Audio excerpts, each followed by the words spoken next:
bersumpah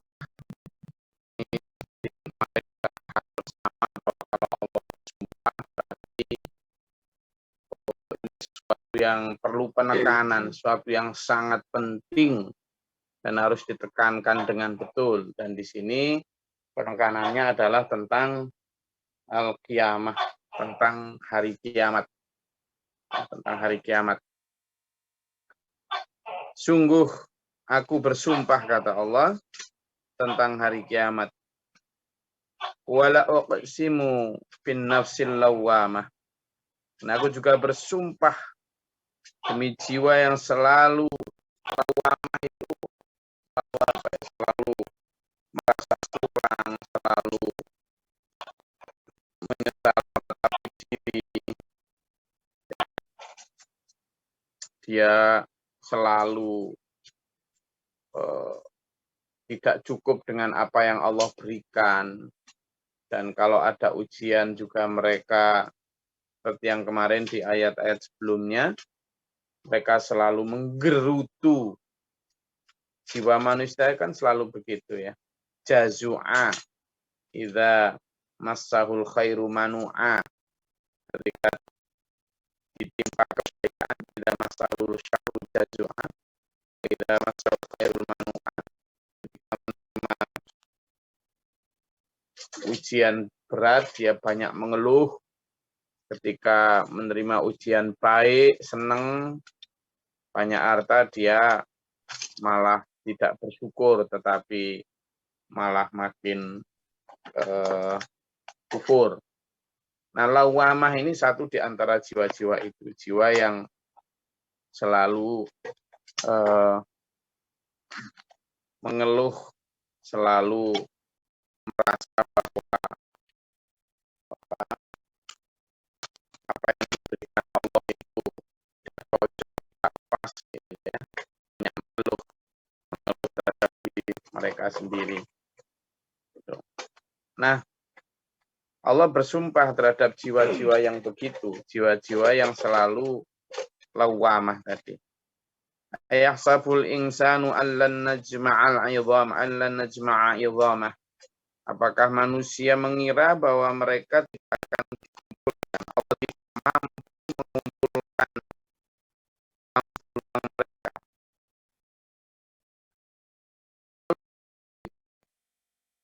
Apakah kami akan dibangkitkan? Itu kan? Aidza kunnal 'idhamah. Gitu kan? Aidza kunna, ketika dia merasa idhamah menjadi tulang,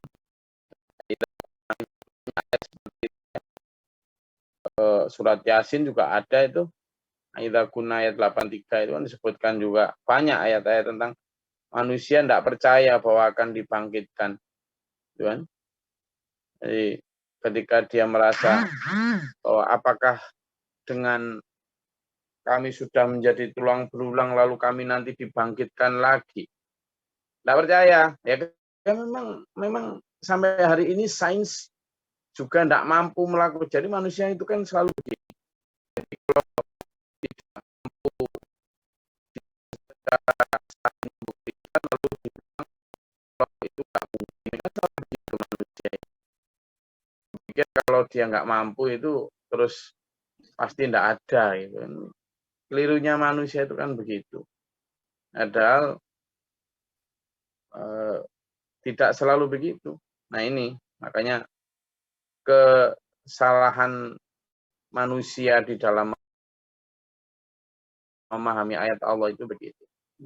Jadi apakah kami akan dibangkitkan ketika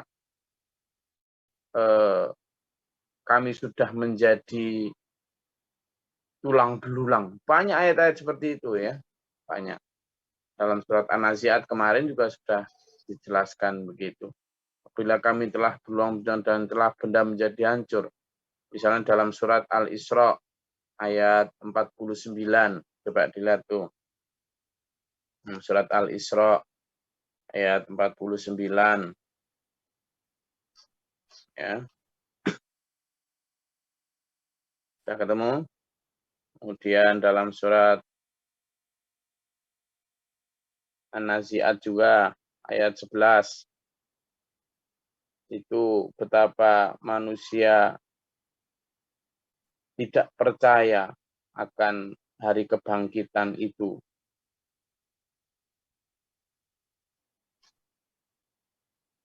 Sudah ketemu? Coba dibaca.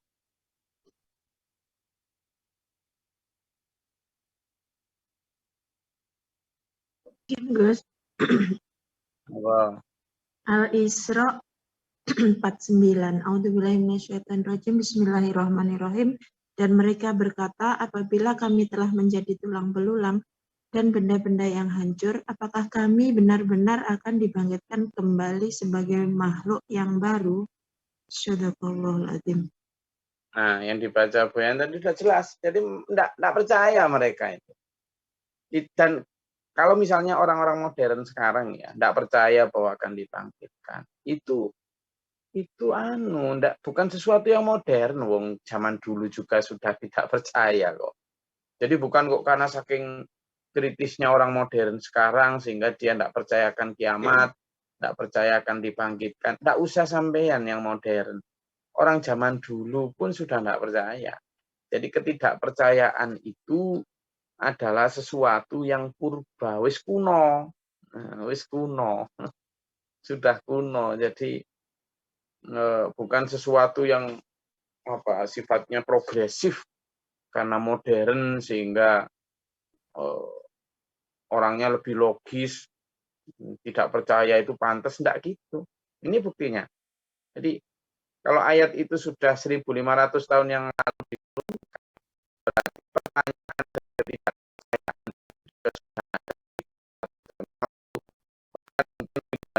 sebelumnya ketika Nabi sekalipun Rasulullah Muhammad SAW masih belum diutus di zaman-zamannya Rasulullah Isa, Rasulullah Musa, Rasulullah Ibrahim, sudah begitu, sudah tidak percaya gitu ya.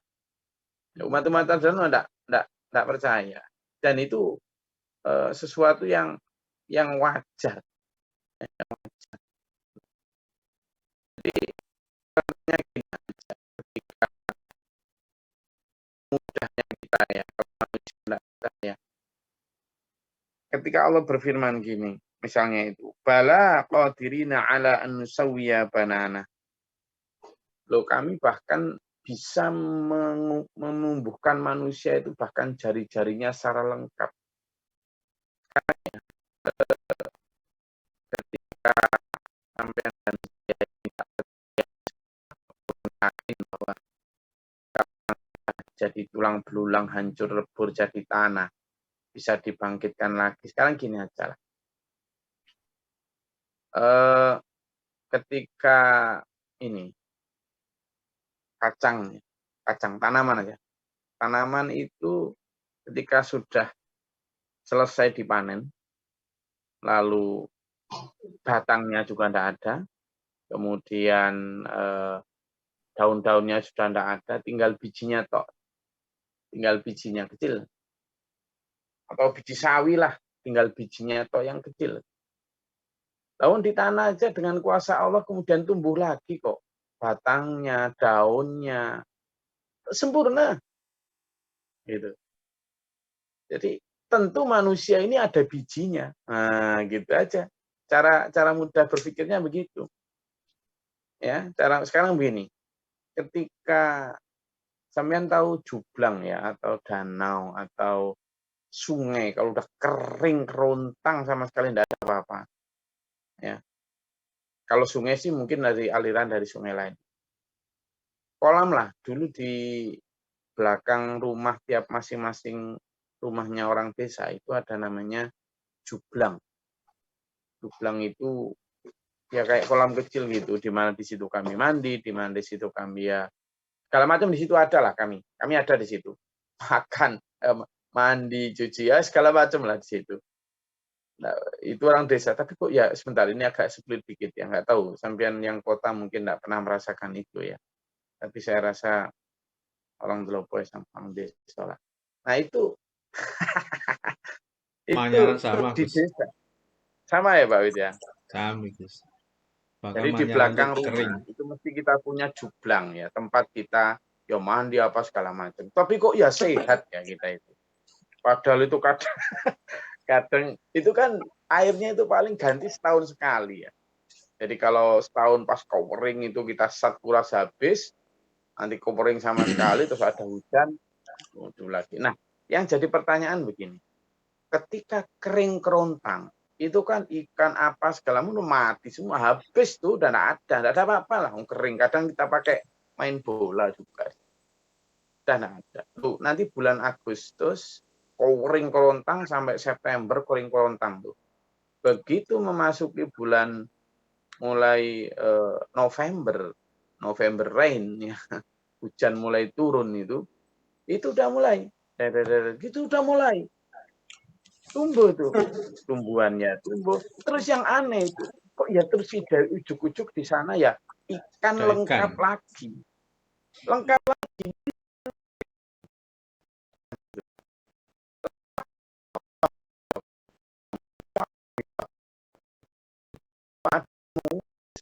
Di mana mereka itu?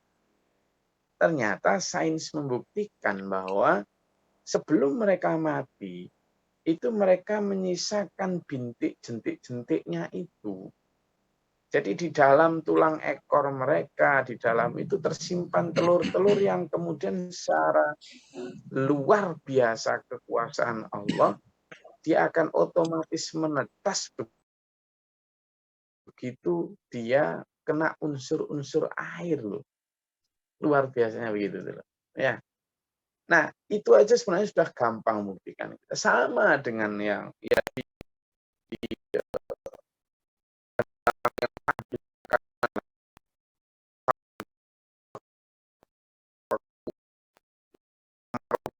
nyari jangkrik itu sampai di celah-celah tanah yang apa istilahnya telo-telonya itu, nelo-nelonya itu, saking keringnya. Nah kok kemudian ketika hujan, kemudian mulai tumbuh, macam-macam itu. Itu aja lah dulur sebenarnya kalau kita ini orang-orang yang ulul albab, yang berpikir itu gampang. Oh berarti memang begitu, gitu aja. Tapi karena memang bebalnya manusia, sok modern. Ya, dia mengulang kebodohan yang sama, yakni ketidakpercayaan akan akhirat. Sehingga Allah memerlukan untuk bersumpah, la uqsimu. Sungguh aku bersumpah. Katanya. Nah ini. Nah ini tunjukkan ternyata, saya sudah pernah sampaikan ini di sini, tapi saya ulang kembali. Jadi ternyata manusia itu ketika dikubur, itu enggak semuanya hancur. Enggak. Ada tulang ekor. Ya. Jadi di tulang ekor, manusia itu punya ekor sebenarnya. Cuma dia ujungnya itu tersimpan, kalau di orang Jawa maaf disebut silit kodokan itu ya. Itu di tulang ekor belakang itu tersimpan di bawah sehingga dia begini itu. Nah, di tulang ekor itulah tersimpan seluruh memori dan seluruh cikal bakal manusia. Dan Rasulullah juga pernah sampaikan dalam salah satu hadis bahwa dari situlah manusia dan ternyata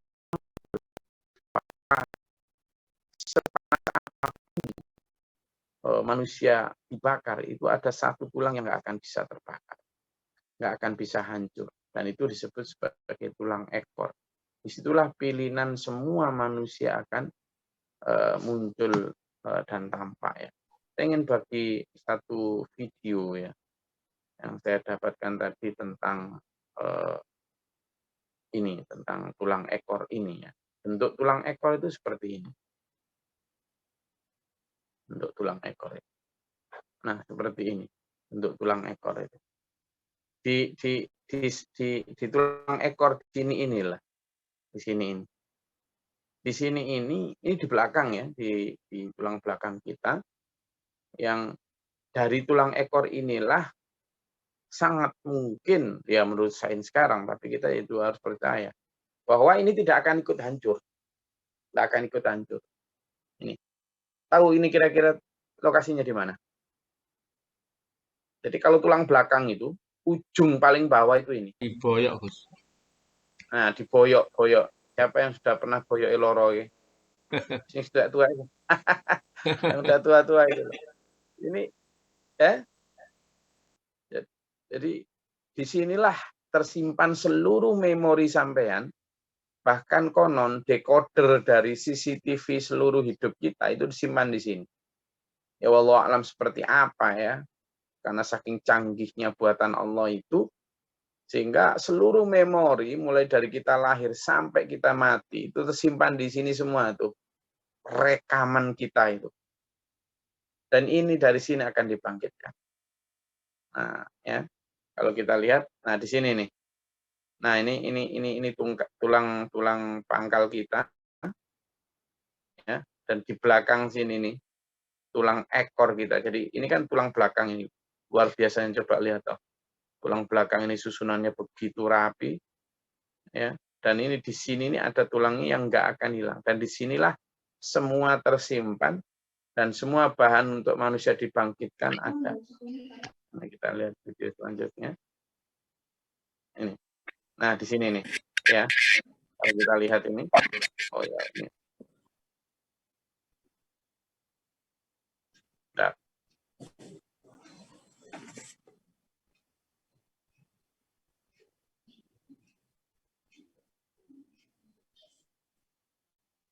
Nah, biar saya share sekalian.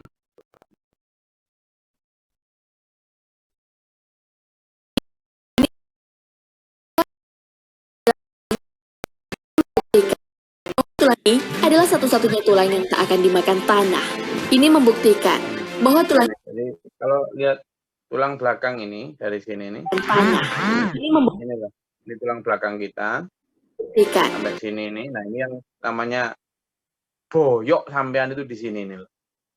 Boyok di sana. Ini kemudian membentuk pantat kita. Manusia kok malah bangga dengan pantatnya. Ini loh di sini tersimpan seluruh memori akan kelakuan kita itu sama Allah. Dan di sini juga manusia akan dibangkitkan itu. bahwa tulang ini, nah ini yang berwarna biru ini adalah yang paling kokoh. Para ilmuwan pernah mencoba menghancurkan tulang ekor dengan berbagai cara, melalui pembakaran, dipukul benda keras, atau dididihkan. Semuanya tak mampu menghancurkan tulang ekor. Lalu seperti apa penelitian mengenai tulang ekor? Hans Piemann, seorang peneliti Jerman bersama asistennya, melakukan percobaan pada tulang ekor. Mereka mengisolasi tulang ekor dan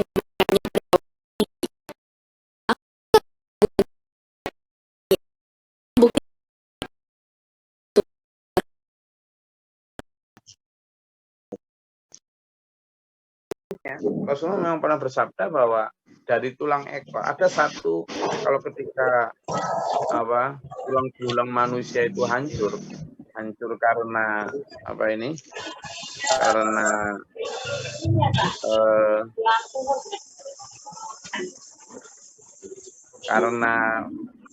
karena manusia dikuburkan itu kan ya dimakan cacing dan lain sebagainya. Ternyata ada yang tidak mampu dimakan cacing itu, yaitu tadi tulang ekor tadi itu. Nah, ini bentuknya di sini nih.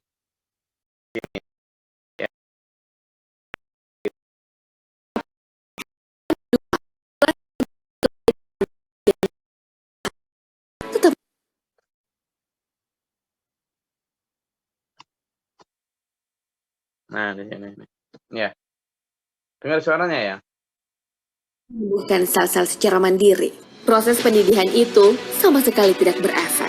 Dr. Muhammad Ali Albar, ahli medis International Medical Center mengatakan bahwa para pakar embriologi menemukan bahwa tulang ekor adalah permulaan manusia terbentuk. Bagian ini menjadi stimulan sel untuk membelah, berkembang, dan membentuk organ lain.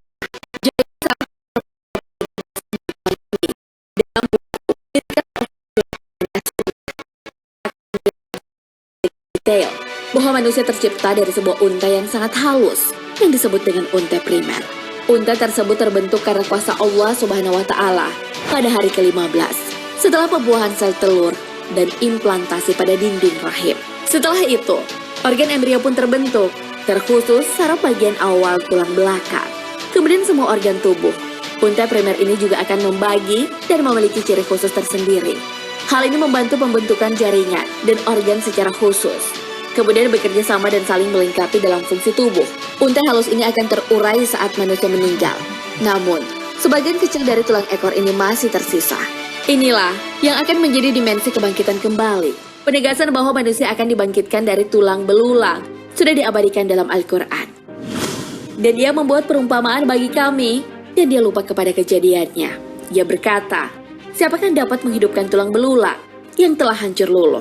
Katakanlah, Nah, itu yang saya sebut dalam surat Yasin ayat 879 tadi ya, sebagai pelengkap dari surat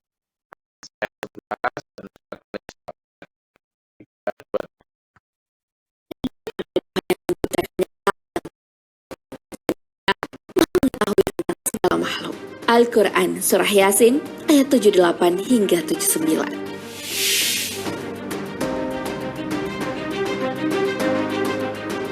Ya sahabat beriman, itulah penjelasan mengenai ini ya. Jadi dari tulang ekor ini manusia. Jadi sebenarnya kalau kita memahami anatomi tubuh manusia itu kita jangan subhanallah, subhanallah, Allahu Akbar. Lalu setelah itu bukan hanya subhanallah dan wow. Ini loh yang kadang kurang dari dulur-dulur itu.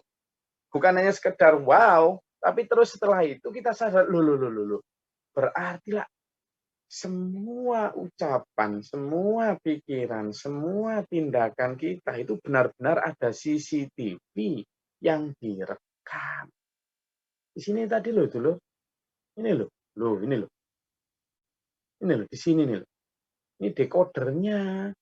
Beneran itu. Ya oh, Bu Sirek. Gitu loh. Yang ini enggak bisa direkayasa dengan misalnya CCTV-nya hilang lah, rusak lah, enggak bisa. Enggak bisa. Enggak bisa, Mas Bro. Enggak bisa. Kalau orang sekarang bisa dengan alasan CCTV-nya rusak lah, hilang lah, dan lain sebagainya. Sekarang kalau itu enggak bisa. Itu connected dengan apa? Dengan center database di Lauhil Mahfud itu. Gitu loh. Nah, ini yang harus kita orang-orang cerdas, orang-orang ulul albab itu benar-benar, ya Allah, ternyata innas sam'a wal basar wal fuad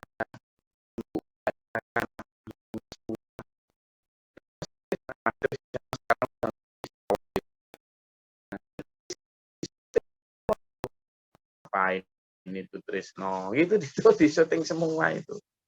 Gitu loh. Iya, nggak ikut ke Jawa ke Bali besok insya Allah tanggal 25 itu ada forum komunikasi umat beragama dari Kutai Kertanegara mau ke Bali itu studi, istilahnya studi tiru ke SPMA Bali. Dulur-dulur SPMA Bali siap-siap itu. Ada rombongan dari Forum Kerukunan Umat Beragama Kabupaten Kutai Kertanegara Kalimantan Timur. Mau studi tiru katanya, bukan hanya studi banding tapi studi tiru ke SNSPMA Bali itu. Dari SNSPMA Kukar udah tahu toh itu. Oh iya, ada teman saya Gus, Mbak Rosid. Ya teman tapi udah tahu belum agendanya, teman Pak Jul teman sampean. Ya, jadi gitu. Jadi harus yang jadi kekaguman kita selain ya Allah luar biasa ya Allah. Tapi ya kemudian itu jangan sampai jadi seperti orang-orang itu. Fal yuridul insanu liyafjura amamah yas'alu ayyana yaumul qiyamah. Mereka ingin selalu meneruskan perbuatan maksiatnya, ya toh? Kemudian sambil ngece Gusti Allah, kapan kiamat? Udahlah, enggak usah bawa-bawa agama itu biasanya ya. Enggak usah bawa-bawa agama. Ketika diajak bicara tentang akhirat, akhirat ya nanti, enggak usah dibicarakan sekarang lah, dan seterusnya. Ya begitulah manusia. Nah, jangan begitu kita ya. Karena apa? Orang yang ingin melanjutkan perbuatan maksiatnya itu karena yakin tidak akan ada yang menghisapnya. Tidak ada akan yang menghisapnya. Jadi ya lanjut aja perbuatannya.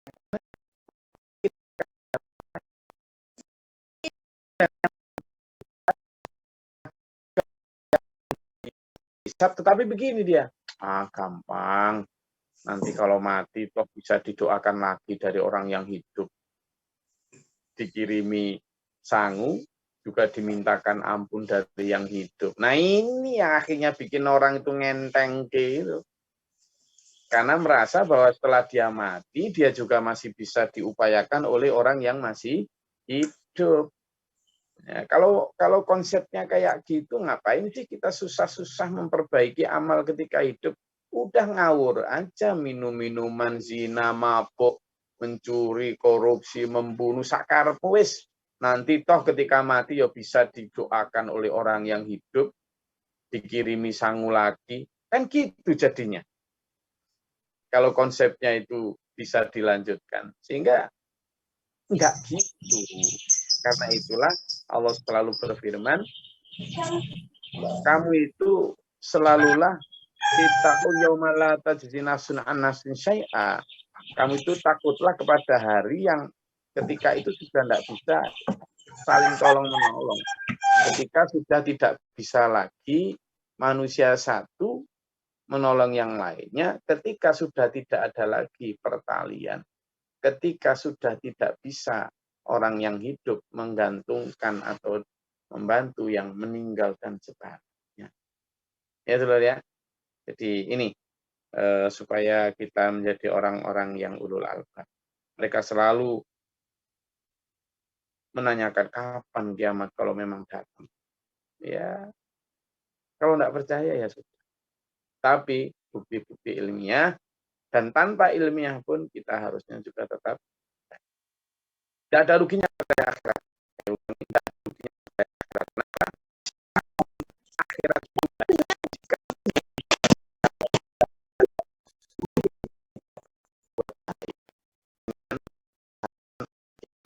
ternyata jika kiamat ada, kita dapat double. Oke.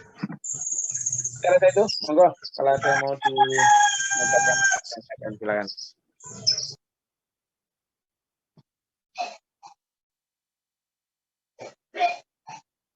Alhamdulillah, saya sudah sampai di Mabes setelah turun di Sumatera 1 bulan. Dan tetapi insya Allah nanti malam atau nanti sore juga sudah berangkat lagi ke Bali untuk menyiapkan tamu dari Kutai Kertanegara itu. Berangkat lagi. Silakan, ada yang menanyakan atau silakan. Kalau ada yang kurang jelas.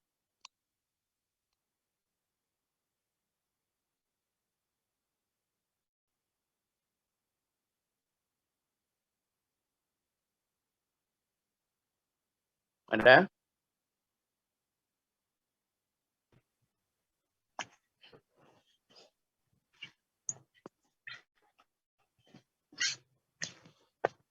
Izin guys. Oh ya Pak Juber, dari lereng Gunung Rinjani. Assalamualaikum warahmatullahi wabarakatuh. Waalaikumsalam. Kaitannya dengan yang tadi pas orang hidup kan dikasih amal. Misalnya gini guys. Mudah-mudahan ibu ini masukkan uang segini, mudah-mudahan masuk surga. Dan begitu biasanya di pengajian itu, apakah itu sampai apa tidak, dan dikaitkan dengan kalau tidak percaya kamu katanya seperti sinyal itu kan sampai dia katanya guys. Mohon penjelasannya. Hukum-hukum Islam yang sudah pasti ada aturannya itu tidak bisa disamakan dengan sinyal. Jadi ini tentang akidah ya, bukan hanya tentang hal-hal yang sifatnya furu'iyah, ini tentang akidah. Orang misalnya tentang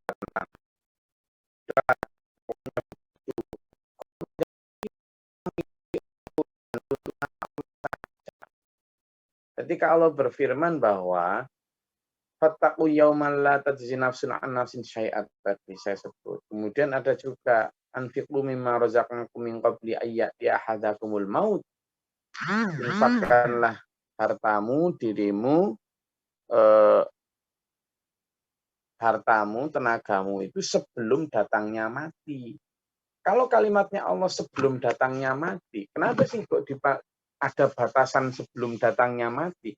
Ya karena Allah sudah membuat aturan bahwa setelah mati tidak bisa nyambung.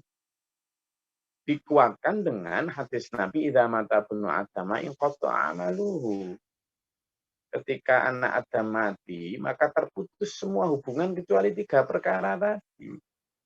Sedekah jariah yang dilakukan ketika hidup, ilmu manfaat yang disampaikan dan diteladankan ketika hidup, lagi-lagi, anak soleh yang dia bentuk dan dia teladani dengan kesolehannya ketika dia hidup. Jadi semuanya adalah hubungannya ketika sudah dilakukan semasa masih hidup. Tidak ada yang kemudian apa yang tidak dilakukan selama hidup lalu bisa nyambung, tidak ada. Semuanya itu adalah hasil upaya atas karunia Allah ketika masih hidup. Gitu. Nah, sinyalnya itu baru nyampe ketika seperti itu syaratnya. Bahkan orang tua pun tidak bisa didoakan oleh anak yang soleh kalau orang tuanya dulu semasa hidup tidak soleh. Ya, saya ulangi. Jadi jangan mengandalkan kalau anaknya soleh, nanti orang tuanya kalau jahat, su'ul khotimah pun bisa diangkat oleh anak yang soleh. Tidak bisa. Dasar saya apa ya? Rasulullah Muhammad Sallallahu Alaihi Wasallam.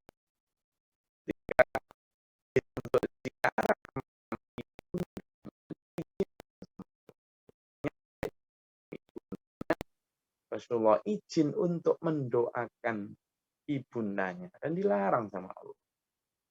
Kita tidak usah masuk ke perdebatan di mana ibunda Rasulullah di neraka atau di surga.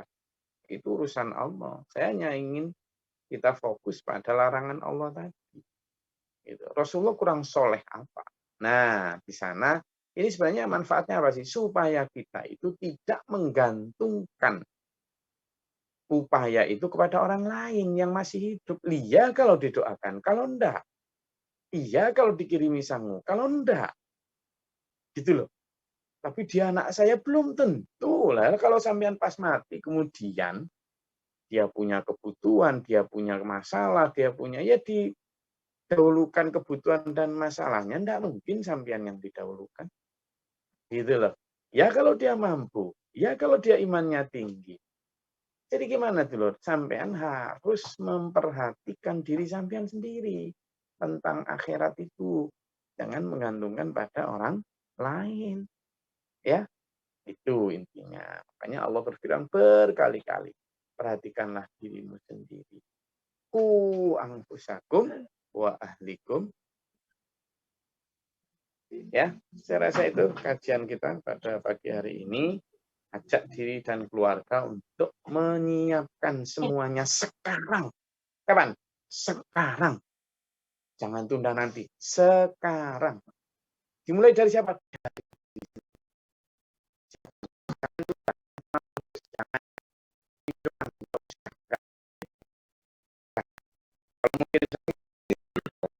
Betul, dari diri sendiri.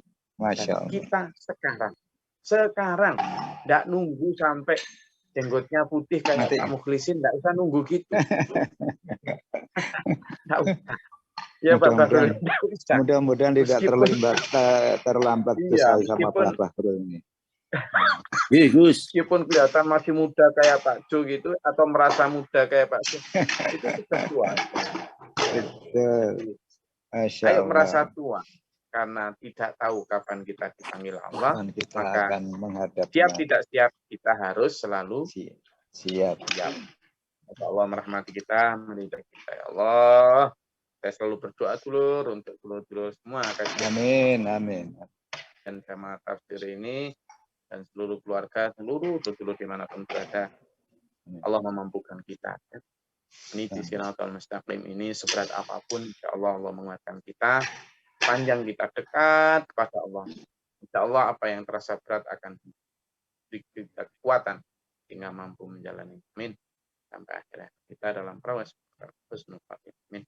Allahumma shalli wa sallim wa barik ala sayyidina Muhammad. Allahumma ighfir lil mu'minin. Allahumma ahdina fi man hadayta wa afina fi man afayta wa lana fi man tawallaita wa barik lana fi ma a'taita wa qina syarra ma qadaita innaka astaghfiruka wa atubu ilaika. Wassalamu sayyidina Muhammad. Allahumma ta'ala al-bala wal waba wa qad hasidin min al-jinni wa syaitan wal kufar. Rabbana nasina wa lina wa syabina min qawmin zalimin. Rabbana la taj'alna fi qawmin zalimin. Allahumma arfa' darajatana fi dunya wal akhirah. Fatimah. Allahumma musyrif al qulub sarif qulubana sarif. Allahumma sarif al qulub. Allahumma Amin. Amin. Rabbana amana faktubna ma'a syahidin rabbana la tuzigh qulubana ba'da idh hadaytana. Amin ya rabbal Rabbana ja'alna muslimina laka wa min dhurriyyatina Amin. Rabbana atina fid dunya hasanah wa fil akhirati hasanah wa qina Amin. Amin. Amin. Subhana rabbika rabbil izzati amma yasifun. Salamun ala al-mursalin. Alhamdulillahirabbil alamin. Assalamualaikum warahmatullahi wabarakatuh. Waalaikumsalam Waalaikumsalam warahmatullahi wabarakatuh. Jangan lupa mampir Bondowoso, Gus. Gus, Glory nggak mampir ke Bondowoso, Pak. Oh, diingatkan mampir ke Bondowoso ini. Iya, belum tahu kapan ini. Pak Bahrul mengingatkan itu kapan? Nah, ini masih di Kalimantan. Pak Bahrul masih di Kalimantan? Masih di Banjar, besok pulang.